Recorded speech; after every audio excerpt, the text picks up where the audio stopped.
All right, so in this lesson video, we're going to be discussing triangle congruence even more. And so last lesson we talked about how to know triangles were congruent based on all their parts that matched up as congruent. Well, this time we're going to realize that if two triangles are congruent, there are certain parts of those triangles that are congruent, which allow us to kind of shortcut our way to saying that triangles are congruent. I don't have to show that all three angle pairs are congruent and all three side pairs are congruent. So I don't have to show all six things. I can find some shorter ways to show that triangles are congruent, and that's going to lead us into proving triangles are congruent. And so as we look at this, okay, we're going to start with this idea of what we call side, side, side. Now, the first part of this video is going to go a little bit long. I'm going to try and speed things up as I go. But when we look at these triangle congruences, you're going to notice that we use these acronyms, these short abbreviations, to help us quickly identify why the triangles are congruent. And the first one is called side, side, side. And it states that if three sides of one triangle are congruent to three sides of another triangle, the triangles have to be congruent. So even if we don't know anything about the angle measures, if we have three pairs of congruent sides, then they're congruent. So in this case, what this is saying here for this problem is that if side AB is congruent to side DE, we have a pair of congruent sides there, and side BC is congruent to side EF, and then finally if AC is congruent to DF, if I can say all those things, then triangle ABC has to be congruent to triangle DEF because of side, side, side. Okay, we would say by SSS. All right? Now the rest of these involve a combination of sides and angles. And so as we move along, the next one is called side, angle, side. And the order is very, very important, that the angle is between the two sides. So what that tells me is if two sides and the included angle, the word included means with, together with, or surrounded by. So two sides and the included angle, so there's my two sides for triangle ABC, and then the included angle between them, B, are congruent to two sides and an included angle of the other triangle, like that, then those triangles are congruent. And so what that does is it allows me to say something like this. If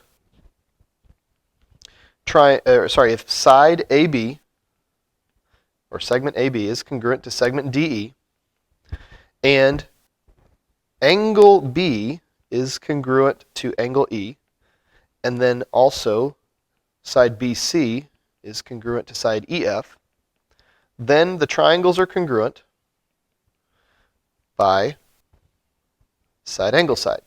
Now, actually, instead of saying triangles are congruent, we should say a congruent statement. Okay, and that congruent statement is actually going to look like this.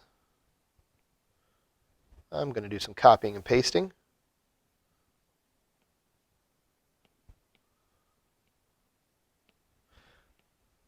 There we go, and you can write that in if you want.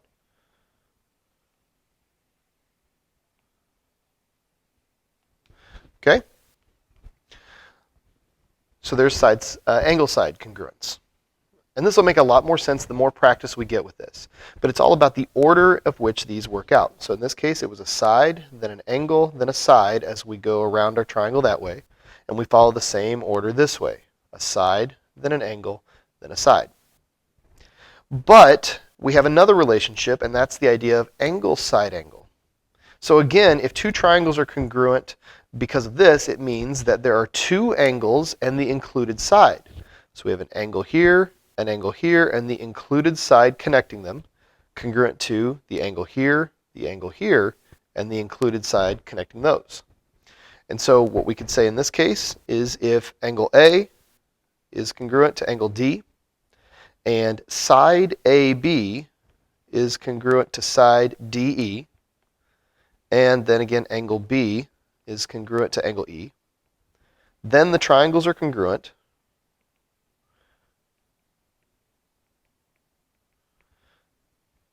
by angle, side, angle. Sorry, angle, side, angle. Okay, what I almost wrote is actually something I'm going to point out later. Okay, and so we want to keep going. And then we have the other idea of angle-angle side, and this is the only difference between these two is that the order of the angles and sides is different. So triangles are still going to be congruent even if the angle markings don't surround the congruent side markings. So in this case, it would be a non-included side. So if two angles and a non-included side are congruent to two angles and a non-included side, then the triangles are congruent that way. So in this case, that would be like angle A congruent to angle D,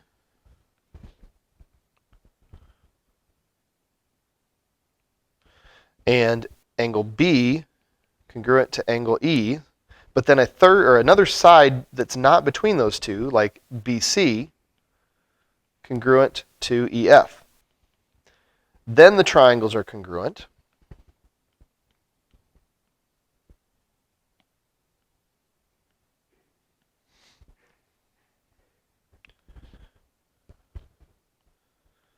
By angle-angle side.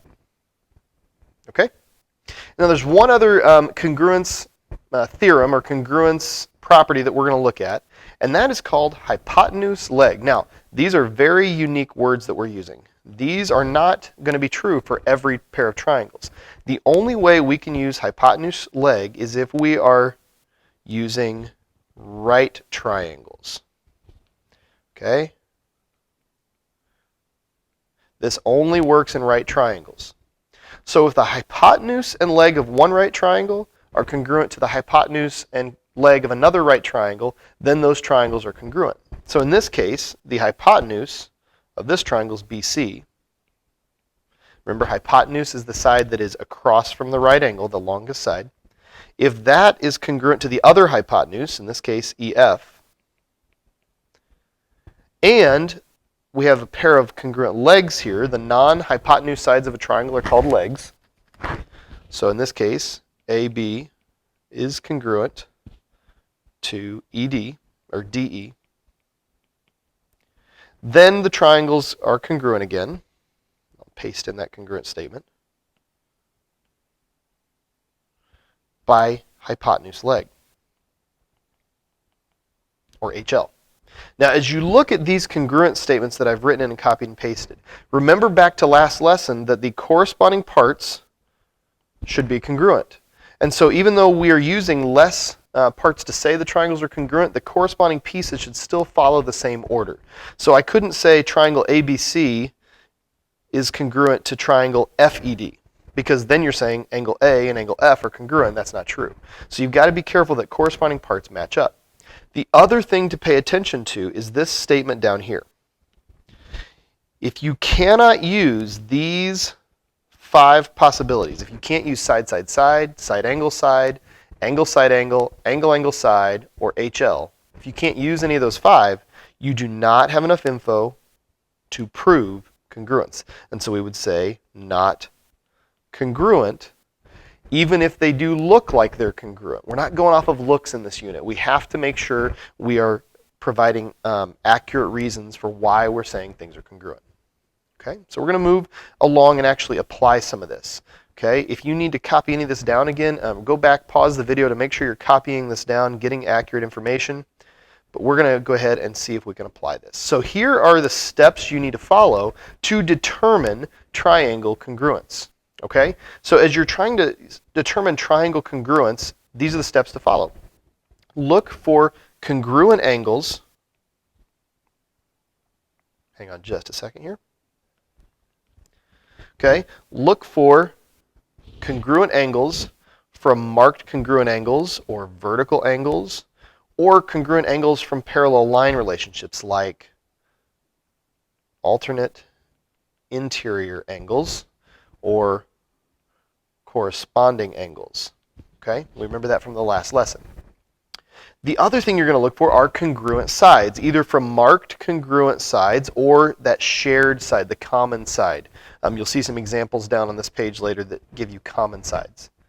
Then also, after that, okay, after you've found any of those congruent things, you should be identifying 3 pairs of congruent sides or angles, unless we're using right triangles, in which we can use HL. But we should have 3 pairs of congruent sides, or 2 pairs of congruent sides and an angle, and or 2 pairs of congruent angles and a side. You just have to determine what's given to you in the picture, and that allows you to understand that the triangles are congruent. Okay, now from that, after we do these 3 steps, that's enough to confirm that we are dealing with congruent triangles. However, we will eventually take this another step further and use CPCTC. There's that bell again. Just try and ignore that. There'll be another one in 5 minutes. Corresponding parts of congruent triangles are congruent. What that allows me to do is eventually say that if triangles are congruent by side, side, side, side, angle, angle, angle, angle, side, or HL, if they're congruent by any of those, we can move beyond that and say that other parts are congruent. Okay, so here's what we're going to do now. We're going to go through some of these. Some of these I'm going to have you pause the video for and try and do these on your own. Others I'm going to just kind of keep working through with you. Okay, on number 7, here we have these 2 triangles. I'll zoom in for you. We want to establish if these triangles are congruent by any of those 5 reasons. Okay, you can see 3 of them up here still, and then back here are the other 2. Okay, and so we're going to look at the marked information. Since these triangles are not connected at all, they don't have a common side, they don't have any vertical angles, what we have to look at are just the marked pairs of information. Well, I have a pair of congruent sides there and there. Then I have another pair of congruent sides here to here. And then the angles between them are congruent. These are called the included angles. So if I were to go in order like this around the triangle, that works out as a side angle side congruence. So what I can do is write the congruence statement. The congruence statement is where I say one triangle, and I give a name for that triangle. So I'm going to call this first triangle Q, Y, T. I'm just going around in order like this.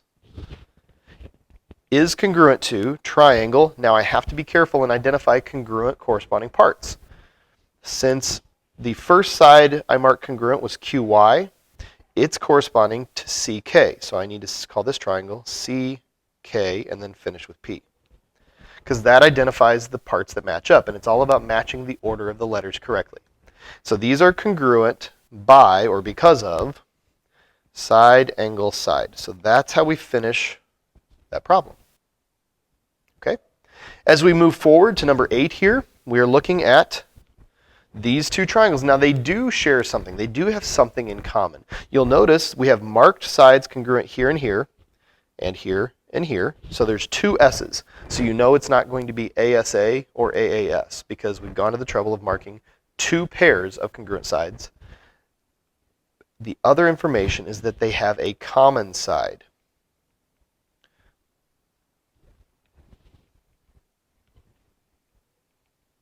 Okay? There's a common side. They both have side AC. So these triangles are congruent by side, side, side. So I can say triangle. I'm going to pick this triangle first and just call it ABC. Is congruent to triangle. Now here's where you must be careful. AB has the double marking and it's congruent to CD or DC. If I say ABC, I have to say CDA as my other triangle because the order of these sides should match up. AB has to correspond to CD. BC has to correspond to DA.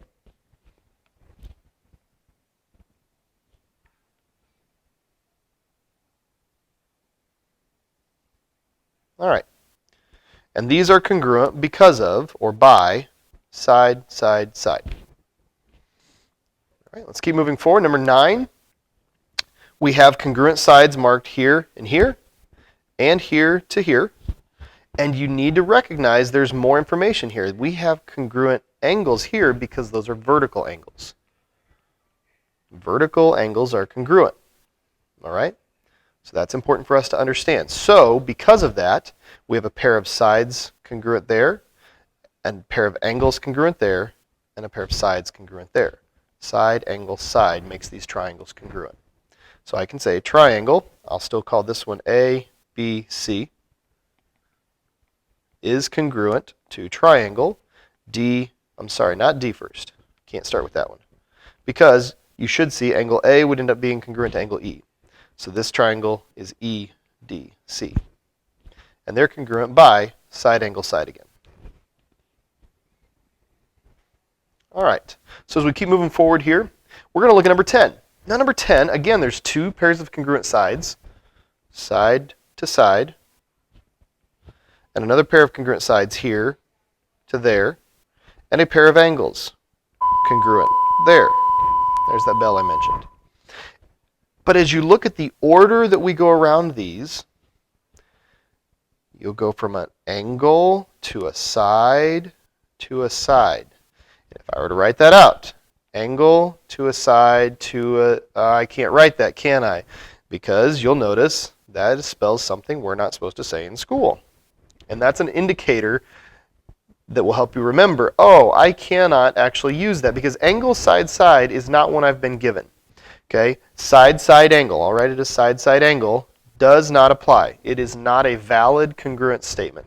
So we have to say these are not congruent because side side angle is not valid. They might be congruent triangles if I had more information, but I don't, and so I can't use that. So these are not congruent, even though there's enough markings there that it looks like side angle side, but the order of those congruent pieces doesn't match up. Okay? Number 11, we're going to kind of go through more quickly. These would be congruent by an angle, then a side, then an angle. So triangle ABC is congruent to triangle DEF by angle side angle. Angle A congruent to angle D, side AB congruent to side DE, angle B congruent to angle E. That was an example we gave on the front of the page anyways. But at number 12, this is kind of confusing to look at sometimes. As we look at number 12 here, we've got two overlapping triangles, but overlapping triangles here share this side MK and KM. There's a common side there. Since there's a common or shared side, we can say it's congruent to itself. So these two triangles have congruent sides that are shared. They also have these congruent sides and a pair of congruent angles. You'll notice the congruent angles are the included angles between the two different pairs of sides. So these are congruent by side, angle, side. So I can call one of them triangle LMK, and that must be congruent to triangle, LMK. Must be congruent to triangle JKM.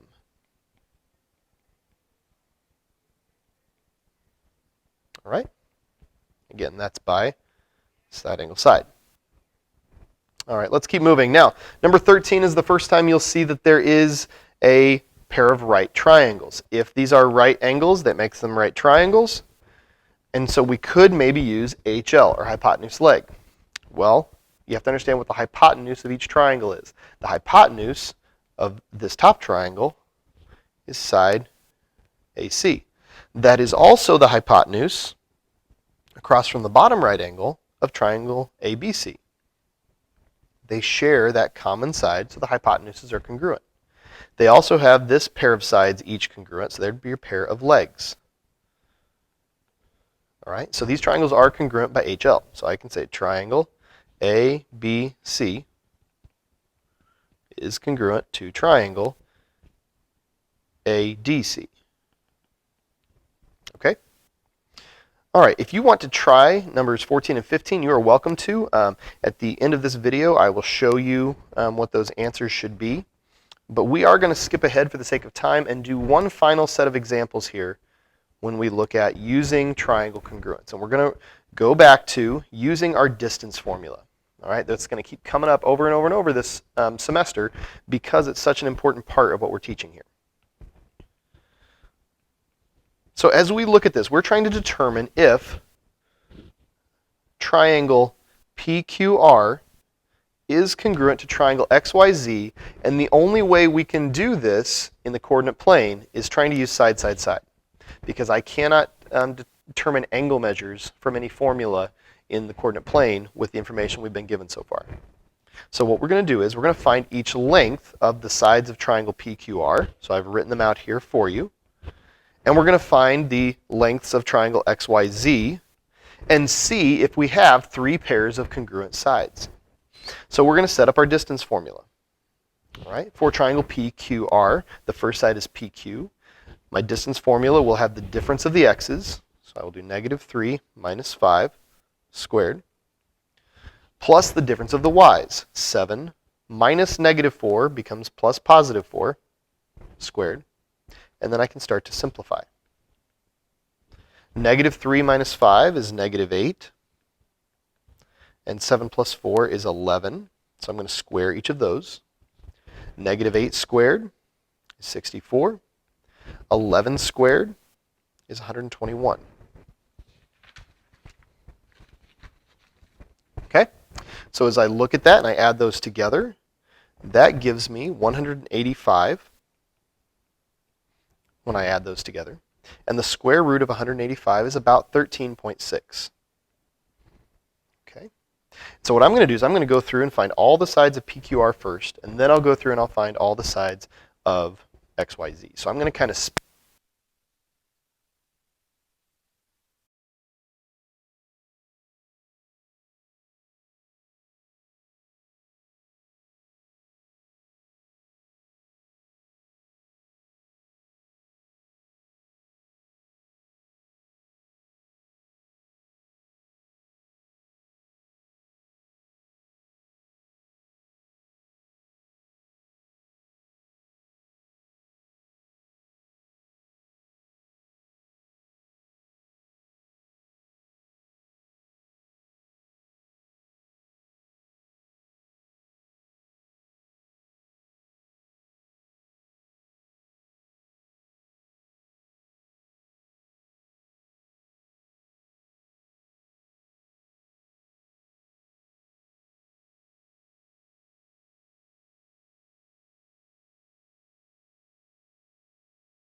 And so we get these final answers for our sides. We get 13.6 for both X, Y, and PQ. And so those are congruent segments. And then we look at QR, and it's 5.8. But we notice that YZ is not 5.8. XZ is 5.8. And so those are congruent segments, even though they're not in the right order. And PR and YZ are both 7.8, so they're congruent segments. So we actually get something that's not in the right order. PQR is not congruent to XYZ. Sorry, so what we actually get here is that triangle PQR is congruent to the other triangle, but I can't call it triangle XYZ. Now, PQ and XY are still congruent, all right? So triangle PQR would actually be congruent to triangle YXZ. So that way PQ and XY are still congruent, but the order of the other letters matches up better. QR would be congruent to XZ, and PR would be congruent to YZ. All right, so that fixes our order of our statements. So we can say that yes, the triangles are congruent, or yes, triangle PQR is congruent to triangle YXZ by side, side, side. Even though the order doesn't match up exactly, we're not trying to trick you. These are just, we do get 3 pairs of congruent sides here. And as I said earlier, we're going to go back and go ahead and take a look at the other examples over here that we missed. And so number 14, we have these 2 triangles, and we have congruent angles at X and W, and congruent segments QZ and YZ. But don't forget about the vertical angles here at Z. since we have vertical angles that are congruent, that tells us that these two triangles, triangle XZQ, is congruent to triangle WZY by angle, angle, side. And as we look at number 15, you'll see we have these parallel lines marked that AB is parallel to ED. You got the parallel arrows there. And that's going to create some angle relationships of congruent angles, like angle A is congruent to angle E because they're alternate interior angles. Okay, and that's going to help me. I could also say angle B is congruent to angle D. Those are also alternate interior angles, but we have vertical angles that are congruent as well at C. And so we have congruent sides given to us. And so there's a few different ways we could say these are congruent triangles. If I'm choosing to use the alternate interior angles and vertical angles, then these vertical angles at C here, then this tells me that these triangles are congruent